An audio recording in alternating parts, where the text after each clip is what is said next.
മലയാള cinema മേഖലയിൽ പ്രണയവിവാഹങ്ങൾ ഏറെയാണ്. കുറച്ച് സിനിമകളിൽ നായികനായകന്മാരായി വന്ന് അവർ പ്രണയത്തിലാവുന്നു, ശേഷം വിവാഹത്തിലെത്തുന്നു. അങ്ങനെ വിവാഹിതരായവരിൽ വിവാഹമോചിതരായവരും കുറേയേറെയാണ്. ജയറാം, പാർവതി, ബിജു മേനോൻ, സംയുക്ത വർമ്മ, മനോജ് കെ ജയൻ, ഉർവശി, ദിലീപ്, മഞ്ജു വാര്യർ, ഫഹദ് ഫാസിൽ, നസ്രിയ, ഇന്ദ്രജിത്ത്, പൂർണിമ, പിന്നെയുമുണ്ട് പിന്നണിയിൽ പ്രവർത്തിച്ചവരെ വിവാഹം കഴിച്ച നായികമാർ. ഷാജി കൈലാസും ആനിയും, കൽപ്പന അനിൽകുമാറും, ആഷിക് അബുവും, റീമ കല്ലിങ്ങലും, രഞ്ജിത്തും ചിപ്പിയും, അങ്ങനെ നിരവധി പേർ ഇക്കൂട്ടത്തിലുണ്ട്.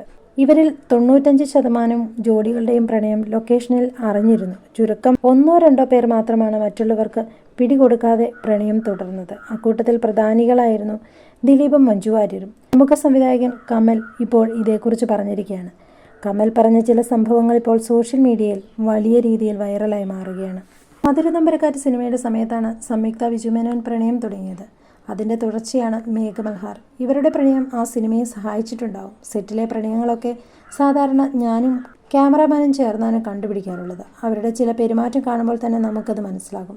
സിനിമ തുടങ്ങിയാൽ ആർട്ടിസ്റ്റിനെ കാണുന്നത് കഥാപാത്രങ്ങളായാണ്. പ്രത്യേകിച്ച് ഈ സിനിമകളിലൊക്കെ കൈകാര്യം ചെയ്യുന്നത് പ്രണയ കഥകളിലാണ്. അതവരെ സ്വാധീനിക്കുന്നുണ്ടാവും. അത് നമുക്കറിയില്ലല്ലോ.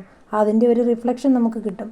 ബിജു മേനോൻ്റെയും സംയുക്തയുടെയും കാര്യം ക്യാമറമാൻ സുകുമാറാണ് കണ്ടുപിടിച്ചത്. ബസ്സിലൊരു സീനുണ്ട്. ബസ്സിനകത്തെ ഷോട്ട് എടുത്ത് വേറെ കുറച്ച് സീനിന് വേണ്ടി ക്യാമറയൊക്കെ മാറ്റിവെച്ചു. അതിൻ്റെ കുറച്ച് സമയമുണ്ട്. ജൂനിയർ അപ്പോൾ ബാക്കിയുള്ള ജൂനിയർ ആർട്ടിസ്റ്റുകളെ ബസ്സിൽ നിന്ന് ഇറക്കി. പക്ഷേ ഇവർ രണ്ടുപേരും ഇറങ്ങുന്നില്ല, ബസ്സിൽ തന്നെ ഇരിക്കുകയാണ്. സാധാരണ ആർട്ടിസ്റ്റുകൾ അങ്ങനെ ഇരിക്കാറില്ല, ഷോട്ട് കഴിഞ്ഞാൽ പോരുമല്ലോ. ഇതൊക്കെ എല്ലാവരും നോട്ട് ചെയ്യുന്നുണ്ട്. ഇവർ സംസാരിച്ചുകൊണ്ടേ ഇരിക്കുകയാണ്. ക്യാമറമാൻ സുകുമാർ സൂം ലെൻസ് വെച്ച് നോക്കി.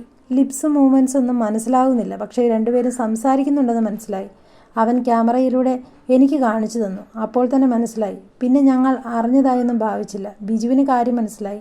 പിന്നെ ബിജു ഇങ്ങനെ സിറ്റുവേഷൻ വരുമ്പോൾ ഒഴിഞ്ഞു മാറുകയാണ്. സംയുക്തയുമായി സംസാരിക്കുമ്പോൾ ഞാനും സുഖവും കൂടി തെറ്റിദ്ധരിക്കുമോ എന്ന് വെച്ചായിരുന്നു ബിജു മേനോൻ അങ്ങനെ ചെയ്തത്. പക്ഷേ സിനിമ കഴിഞ്ഞപ്പോൾ മനസ്സിലായി ഇവർ തമ്മിൽ പ്രണയത്തിലാണെന്ന്. ജയറാമിൻ്റെ കാര്യം ഞാൻ കണ്ടുപിടിച്ച് അങ്ങോട്ട് ചോദിക്കുകയായിരുന്നു. ഒരു ചമ്മലോടെ കാര്യങ്ങളെല്ലാം തുറന്നു പറഞ്ഞു. പക്ഷേ ദിലീപും മഞ്ജുവും അവരാണ് പിടിതരാതിരുന്നത്.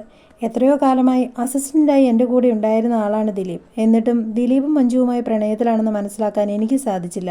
ലാൽ ജോസ് ഒക്കെ പറയുമ്പോഴാണ് ഇതേക്കുറിച്ച് ഞാൻ അറിയുന്നതെന്നും കമൽ പറയുകയാണ്.